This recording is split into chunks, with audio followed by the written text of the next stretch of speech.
नमस्कार दोस्तों, मैं हूं मार्को और आप सुन रहे हैं हॉरर कहानी, वो भी मेरी जुबानी। दोस्तों, हाईवे की रातें जितनी शांत दिखती हैं उतनी होती नहीं। हर मोड़ के पीछे, हर सुनसान रास्ते पर कुछ ऐसी कहानियां दफन होती हैं जिन्हें सुनने वालों की रूह कांप जाती है। आज फिर से एक ट्रक ड्राइवर की एक ऐसी ही अनसुनी कहानी आपके सामने हाजिर है। वैसे तो आपने ट्रक ड्राइवरों के किस्से बहुत सुने होंगे, लेकिन मुझे पूरा यकीन है कि आज की हमारी यह कहानी सुनकर आपको सच में डर का एहसास होने वाला है। बस मेरी आपसे इतनी गुजारिश है कि आप अगर इस कहानी को पूरा सुनेंगे तो आपको सच में बहुत ज्यादा मजा आने वाला है। साथ ही अगर आप पहली बार हमारे इस चैनल पर आए हैं तो चैनल को अभी सब्सक्राइब कर लीजिए। ऐसा करने से हमारी और आपकी नजदीकियां बढ़ जाएंगी और आगे आने वाली वीडियो आप तक आसानी से पहुंच जाएंगी। तो ज्यादा समय ना लेते हुए जल्दी से अपनी कहानी को शुरू करते हैं। दोस्तों, आज की कहानी हमें पंजाब के रहने वाले एक ड्राइवर संदीप ने भेजी है। तो चलिए अब यह कहानी संदीप के पॉइंट ऑफ व्यू से सुनते हैं। मेरा नाम संदीप है और मैं पिछले 12 सालों से ट्रक चला रहा हूं। ये पहिए ही मेरी जिंदगी है और ये सड्डज के मेरा घर। इन 12 सालों में मैंने बहुत कुछ देखा है, अच्छे बुरे लोग, बदलते मौसम और वीरान रातें।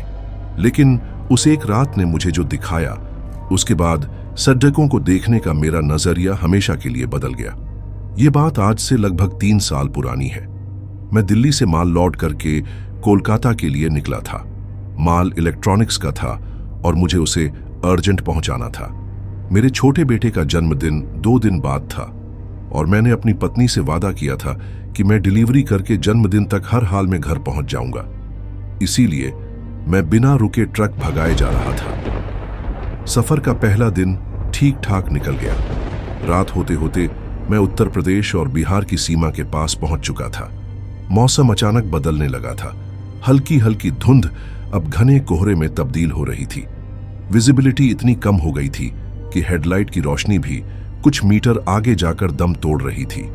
मैंने सोचा कि किसी ढाबे पर रुककर कोहरा छोंटने का इंतजार करूं। मैं धीरे धीरे ट्रक चलाता हुआ किसी ढाबे की तलाश में था, पर मीलों तक कोई रोशनी नजर नहीं आ रही थी। सड़क एकदम सुनसान थी। इक्का दुक्का गाड़ियां ही पास से गुजर रही थीं। रात के करीब 1 बज चुके थे।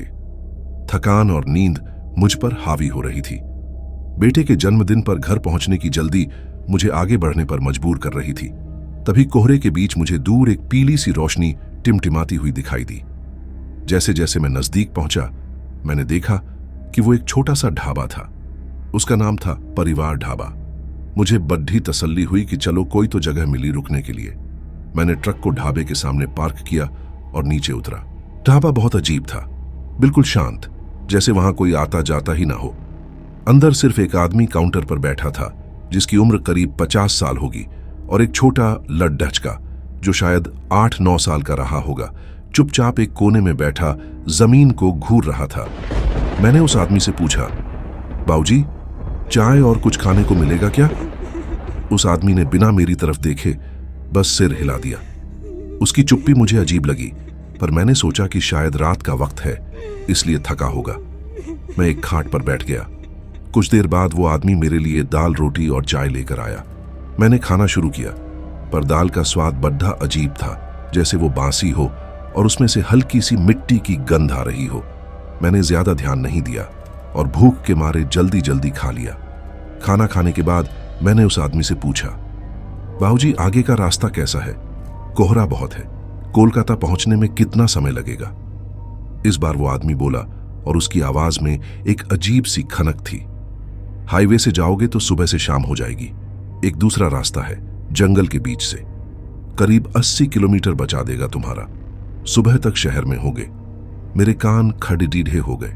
80 किलोमीटर का मतलब था कम से कम 3-4 घंटे की बचत। मैं अपने बेटे के जन्मदिन पर समय से पहुंच सकता था। मैंने उत्सुकता से पूछा, कौन सा रास्ता बाबूजी? क्या वो सुरक्षित है? वो आदमी बस हल्का सा मुस्कुराया। उसकी मुस्कुराहट में कुछ तो था जो मुझे बेचैन कर रहा था। तभी वो कोना में बैठा लड़ढचका उठा और ढाबे के बाहर आकर एक कच्ची सड़ढचक की तरफ इशारा करने लगा। वो कुछ बोला नहीं, बस उंगली से इशारा करता रहा। मैंने उस रास्ते की तरफ देखा। वो घना अंधेरा और कोहरे में डूबा हुआ था। एक पल को मेरे मन में ख्याल आया कि अनजान रास्ते पर जाना ठीक नहीं, लेकिन फिर घर जल्दी पहुंचने की लालच ने मेरे डर पर काबू पा लिया। मैंने उस आदमी को पैसे दिए और उसने पैसे लेते वक्त मेरे हाथ को छुआ। उसका हाथ बर्फ की तरह ठंडा था। मैं थौड़ा सिहर गया, पर इस बात को भी नजरअंदाज करके मैं ट्रक में आकर बैठ गया। मैंने ट्रक स्टार्ट किया और उस लड्डेचके के बताए कच्चे रास्ते पर मोड़ दिया। जैसे ही मेरा ट्रक उस रास्ते पर चढ़ा, ढाबे की वो पीली रोशनी कोहरे में गायब हो गई, जैसे वहां कभी कुछ था ही नहीं। शुरू के 10-15 मिनट तो सब ठीक लगा। रास्ता संकरा था पर ठीक था, लेकिन फिर अजीब चीजें होनी शुरू हुई। मेरे ट्रक का रेडियो, जो मैं गाने सुनने के लिए चलाता था, अचानक बंद हो गया और उसमें से सिर्फ सरसराहट की आवाज आने लगी। मैंने उसे बंद कर दिया। चारों तरफ एक भयानक सन्नाटा पसर गया था। इतना सन्नाटा कि मुझे मेरे दिल की धड़कन और सांसों की आवाज भी साफ सुनाई दे रही थी। जंगल और भी घना होता जा रहा था। सड़डेचक के दोनों तरफ जो पेड़े थे वो अजीब तरह से मुद्दे हुए थे, जैसे किसी ने उनकी गर्दन मरोड़ दी हो। उन पर एक भी पत्ता नहीं था।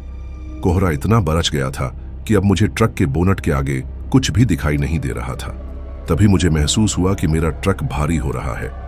ऐसा लग रहा था जैसे कोई अदृश्य वजन उस पर लाद दिया गया हो।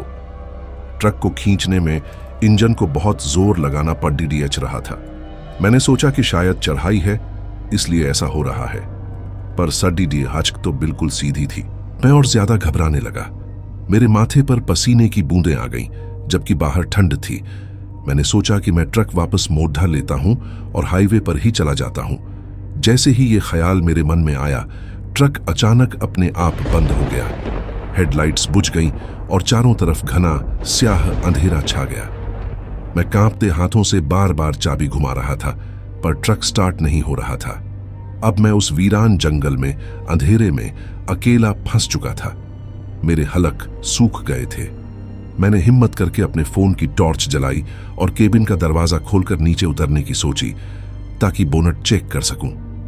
जैसे ही मैंने दरवाजा खोला, एक ठंडी हवा का झोंका मेरे चेहरे से टकराया। उस हवा में वही सड्डी हुई मिट्टी की गंध थी जो मुझे ढाबे की दाल में आई थी। मेरा दिल जोरों से धड़कने लगा। तभी मुझे ट्रक के पीछे से कुछ खटकने की आवाज आई, जैसे कोई धीरे धीरे चल रहा हो। मैंने फोन की टॉर्च पीछे की तरफ घुमाई। जो मंजर मैंने देखा, उसे देखकर मेरी चीख निकल गई। वहां वही ढाबे वाला आदमी और वो लड्डक्का खड्डे थे, लेकिन उनका रूप बदल चुका था। उनकी आंखें अंधेरे में कोयले की तरह दहक रही थीं और उनके चेहरों पर चमड़ी गलकर लटक रही थी। उनके कपड़े फटे हुए और खून से सने थे, और उनके साथ एक औरत भी थी, शायद उस लड्डचके की मां, जिसकी हालत और भी भयानक थी। उसका आधा चेहरा गायब था। वो तीनों एक तक मुझे घूर रहे थे। उस आदमी के होंठ हिले और वही भयानक आवाज मेरे कानों में पड़ी। कहां जा रहे थे ड्राइवर? घर? बहुत जल्दी है तुम्हें? मैं पत्थर का बन चुका था। मेरे पैर जमीन में धंस गए थे। मैं हिलना चाहता था, भागना चाहता था, पर मेरा शरीर मेरा साथ नहीं दे रहा था। वो तीनों धीरे धीरे मेरी तरफ बढ़ने लगे। उनके हर कदम के साथ वो सड्डन की गंध तेज होती जा रही थी। मुझे लगा कि आज मेरा आखिरी दिन है। मेरी आंखों के सामने मेरे बेटे का चेहरा घूम गया। मैंने उससे वादा किया था कि मैं उसके जन्मदिन पर घर आऊंगा। ये सोचते ही मेरी आंखों में आंसू आ गए। मैंने बेबसी में अपनी आंखें बंद कर लीं। तभी मेरे हाथ ने मेरी जेब में रखी किसी चीज को छुआ। वो मेरे बेटे का दिया हुआ एक छोटा सा खिलौना था, एक चाबी वाली कार। जब मैं घर से निकल रहा था तो उसने ये मुझे देते हुए कहा था, पापा, इसे अपने पास रखना, यह आपका ध्यान रखेगी। मैंने कांपते हुए हाथों से उस खिलौने को बाहर निकाला। मौत को इतने करीब देखकर पता नहीं मुझे क्या सूझा। मैंने उस खिलौने की चाबी भर दी। जैसे ही मैंने उसे छोड़ा, उस खिलौने से बच्चों वाली एक मीठी सी धुन बजने लगी। वो धुन उस भयानक सन्नाटे में जैसे गूंज उठी। धुन के बजते ही वो तीनों प्रेतात्माएं अचानक चीखने लगीं। उन्होंने दर्द से अपने कान पकड़ डेच लिए, जैसे वो आवाज उन्हें जला रही हो। उनकी चीखें इतनी भयानक थीं कि मेरे कान सुन्न हो गए। उसी पल एक चमत्कार हुआ। मेरे ट्रक का इंजन अपने आप गरजते हुए स्टार्ट हो गया और हेडलाइट्स जल उठीं। रोशनी होते ही वो तीनों हवा में गायब हो गए। मैं एक पल भी नहीं रुका। मैं फौरन उछलकर केबिन में बैठा और एक्सीलरेटर पर ऐसा पांव रखा कि ट्रक हवा से बातें करने लगा। मैं पीछे मुड्ढा कर नहीं देख रहा था। मुझे बस उस जहन्नुम से बाहर निकलना था। लगभग 20 मिनट तक उसी रफ्तार में ट्रक भगाने के बाद मुझे दूर हाईवे की रोशनियां दिखाई दी। जैसे ही मेरा ट्रक वापस हाईवे पर चढ़ा, मैंने सड़क के किनारे ट्रक रोका और फूट फूट कर रोने लगा। मैं उस रात मौत को छू कर वापस आया था। अगले दिन जब मैं कोलकाता पहुंचा तो मैंने हिम्मत करके वहां के कुछ लोकल ड्राइवरों से उस परिवार ढाबा और उस जंगल वाले रास्ते के बारे में पूछा। एक बूढ़े ड्राइवर ने जो बताया, उसे सुनकर मेरे पैरों तले जमीन खिसक गई। उसने बताया कि उस रास्ते पर आज से कई साल पहले एक परिवार ढाबा चलाता था। एक रात एक तेज रफ्तार ट्रक ने, जिसका ड्राइवर शायद नशे में था, उनके ढाबे में टक्कर मार दी।